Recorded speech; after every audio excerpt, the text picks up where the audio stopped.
Warahmatullahi wabarakatuh. Selamat pagi anak-anak semua. Ketua kelasnya tolong dipersiapkan untuk berdoa. Sebelum kita melakukan Zoom pada pagi hari ini, marilah kita berdoa terlebih dahulu. Berdoa mulai. Berdoa selesai. Oke. Sensi terlebih dahulu ya. Amelia Inggar ada? Saya, Pak. Bagaimana kabarnya Amelia? Baik, Pak. Alhamdulillah. Dan kayaknya yang tidak masuk ini cuma Anissa Delia ya? Iya, Pak. Ada lagi? Tidak ada? Oke, bila tidak ada, gambar pertama ya, ini gambar pertama dan ini gambar yang kedua. Coba anak-anakku sekalian, ada yang bisa mengamati gambar ini gambar apa ini? Yang gambar pertama itu ada kayak orang marah-marah, Pak. Oh iya, ya. Gambar pertama ini adalah orangnya sedang melakukan pengelompokan teknologi perkantoran, otomatisasi perkantoran, dan virtual office. Oke. Tujuan pembelajarannya untuk perkembangan teknologi di masa-masanya ya. Yang pertama yaitu revolusi industri yang pertama, dan yang kedua adalah revolusi industri yang kedua, yang ketiga revolusi 3.0, dan yang keempat revolusi 4.0. Perkembangan ini revolusi ini akan diperjelas lagi lewat kita tayangan video saja ya. Revolusi industri adalah perubahan besar terhadap cara manusia dalam mengolah sumber daya dan memproduksi barang pada saat itu. Revolusi industri merupakan fenomena yang terjadi antara 1750 sampai dengan tahun 1850. Saat itu, terjadi perubahan secara besar-besaran di bidang pertanian. Penggunaan tenaga angin pada alat transportasi pun mulai berkurang semenjak Pak James Watt menemukan mesin uap yang jauh lebih efisien dan murah. Maju terus anak-anak Indonesia dan maju terus pekerja Indonesia. Untuk tugasnya ini Pengertian virtual office. Kantor virtual merupakan sebuah ruang kerja yang dapat dilakukan di mana saja dengan menggunakan internet, di mana seseorang dapat melaksanakan dan menyelesaikan pekerjaan tanpa memiliki lokasi usaha. Di sini ruang kerja dimaksudkan dengan pengoperasian dan pelaksanaan pekerjaan dapat dikerjakan dimanapun dan kapanpun. Kelebihan dan kekurangan virtual office. Adapun kelebihannya seperti 1, kita dapat mengurangi biaya fasilitas dan juga biaya peralatan. Jaringan komunikasi formal, anggota tim virtual tidak perlu datang ke tempat kerja. Perusahaan mendapat karyawan yang berbakat tanpa harus memiliki batasan geografis, dan juga pekerja menjadi lebih fleksibel. Adapun juga kekurangan dari virtual office. Kekurangannya seperti 1, rasa tidak memiliki, takut kehilangan pekerjaan, semangat kerja yang rendah, kesulitan dalam mengelola kinerja tim, kesalahpahaman dalam komunikasi, dan juga kurangnya fasilitas proyek.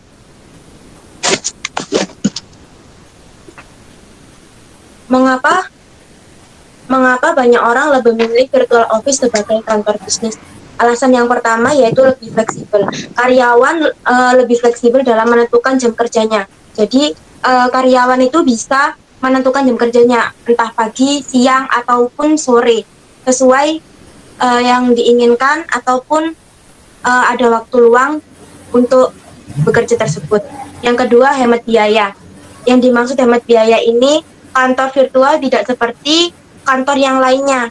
yang maksudnya seperti kantor-kantor yang diharuskan mendapatkan fasilitas ataupun properti lainnya.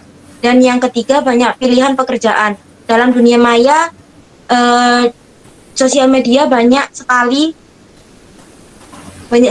untuk peluang kerja di sosial media. Pekerjaan tidak terbatas, penghasilan tidak terbatas. Penghasilan tidak terbatas ini yang dimaksudnya untuk pekerjaan online tidak dibatasi untuk penghasilannya. Banyak waktu luang dengan keluarga.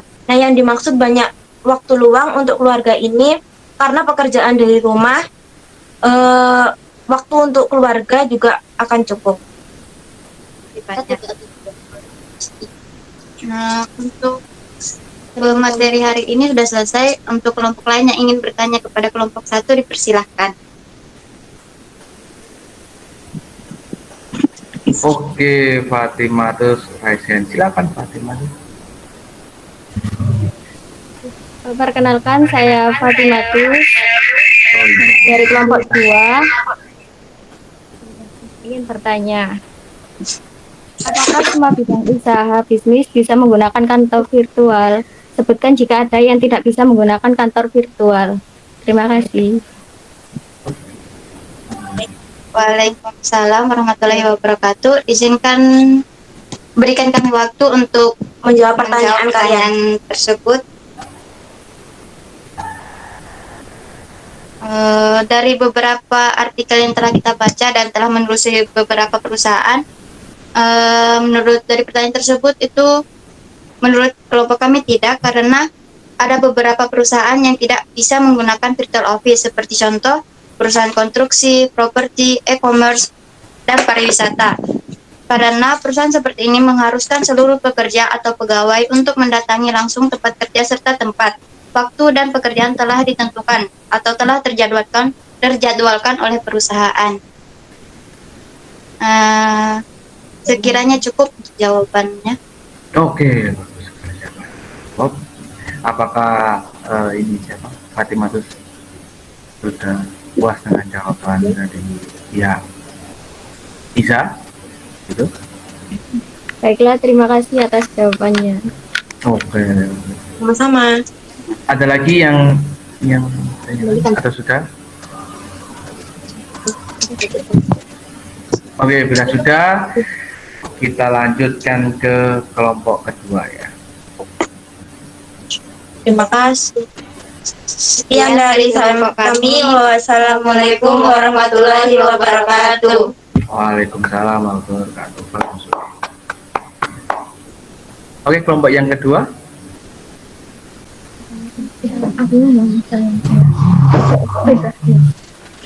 Assalamualaikum warahmatullahi wabarakatuh.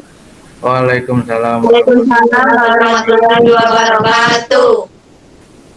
Perkenalkan, kami dari kelompok 2 akan mempresentasikan tentang virtual office. Saya Imelda Budi Lestari, saya Fatimah Tuzaro, saya Wista Fianti, saya Tasya Dimarani, Saya adalah Amelia.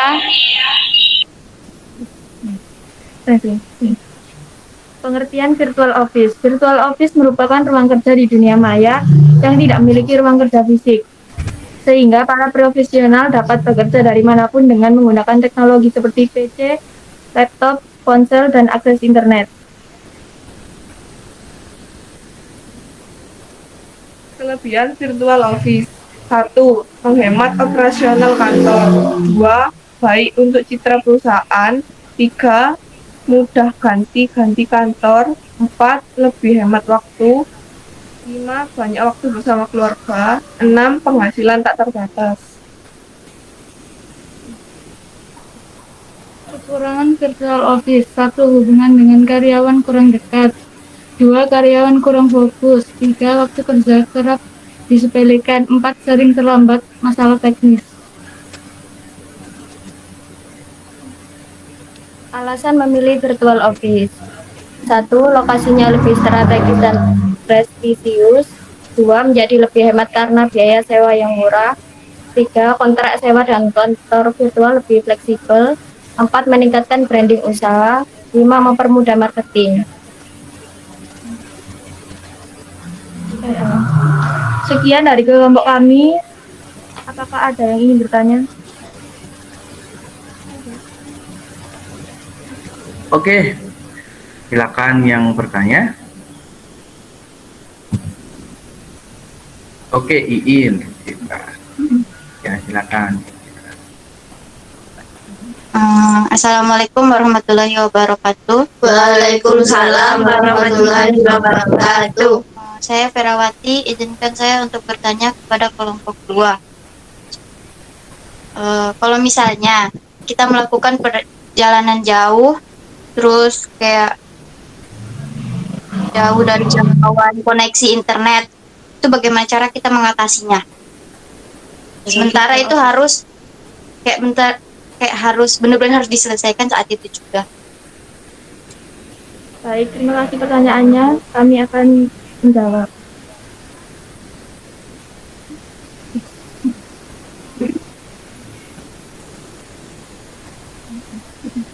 Untuk screen-nya tolong di ini dulu, di stop. Stop ya. Stop sharing, ya.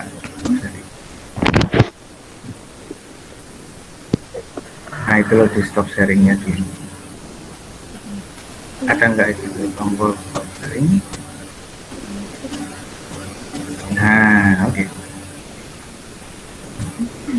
Jadi menurut kelompok kami, untuk mengantisipasi hal itu, perusahaan bisa menyediakan tempat berbagi file online seperti Google Drive atau iCloud yang bisa diakses setiap karyawan. Jadi, jika ada salah satu karyawan yang mengalami hambatan listrik atau internet, rekan sejawatnya bisa membantu menyelesaikan tugas mereka.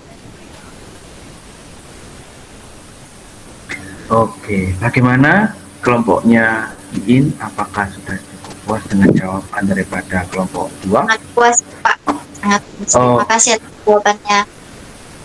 Sama-sama. Oke, karena waktunya sudah habis ya, penampilannya cukup 2 kelompok aja dulu. Dan untuk yang kelompok yang lain tadi bisa nanti dikumpulkan lewat WA, Bapak ya. Boleh lewat WA, boleh lewat Google, dikumpulkan di Google Classroom. Nanti Bapak kasih ya, boleh. Ataupun lewat kirim email Bapak langsung juga boleh. Yang terpenting adalah tugas kalian sampai ke Bapak ya. Apa supaya nanti Bapak bisa nilai. Siapa?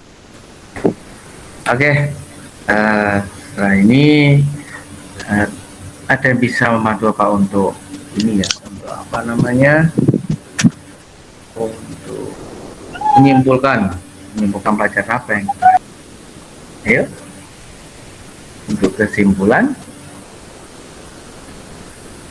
Saya, Pak. Oh iya, oke, Imelda. Silakan Imelda. Teknologi perkantoran dapat diartikan sebagai teknologi yang diaplikasikan dalam kegiatan perkantoran, yaitu digunakan untuk mencatat, menghimpun, mengolah, memperbanyak, mengirim, dan menyimpan bahan-bahan keterangan secara efisien dengan menggunakan mesin-mesin kantor. Otomatisasi perkantoran berarti pengalihan fungsi manual peralatan kantor yang banyak menggunakan tenaga kerja manusia pada fungsi-fungsi otomatis dengan menggunakan peralatan mekanis khususnya komputer. Kantor virtual atau virtual office adalah sebuah ruang kerja yang berlokasi di dunia internet di mana seorang individu dapat menyelesaikan tugas yang diperlukan untuk melaksanakan bisnis profesional atau pribadi tanpa memiliki fisik lokasi usaha. Oke, bagus sekali ya, memang seperti itu. Dan ya memang seperti itu ya, tentang topik hari ini adalah teknologi perkantoran, otomatisasi perkantoran, dan kantor virtual. Oke, baik. Sampai di sini dulu Bapak akhiri. Wassalamualaikum warahmatullahi wabarakatuh. Tetap semangat dan selalu jaga jarak. Ya. Waalaikumsalam warahmatullahi wabarakatuh.